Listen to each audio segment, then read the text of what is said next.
Hello friends, welcome to డిన్నీ రుచులు YouTube channel. ఈరోజు మనం క్రిస్పీగా రొయ్యల ఫ్రై ఎలా చేసుకోవాలో ఈ వీడియోలో తెలుసుకుందాం. ఈ రొయ్యల ఫ్రైని వైట్ రైస్లోకి, చపాతీలోకి, బగారా రైస్లోకి బాగా రుచిగా ఉంటుంది. ముందుగా రొయ్యలను ఉప్పు, పసుపు వేసుకొని శుభ్రంగా కడుక్కోవాలి.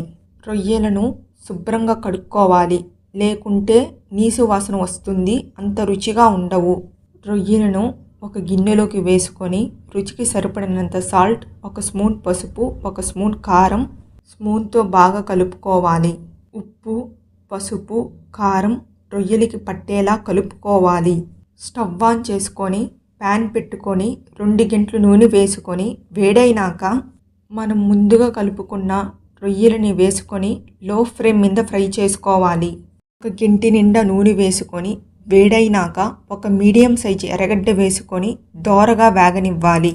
ఒక చిన్న గంటి నిండా అల్లం వెల్లుల్లి పేస్ట్ వేసుకొని పచ్చివాసన పోయేంత వరకు వేగనివ్వాలి.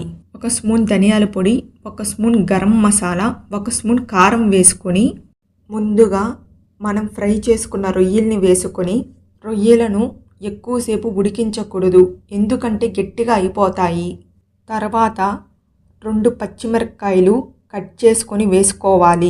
5 నిమిషాలు మూత పెట్టుకొని మగ్గనివ్వాలి.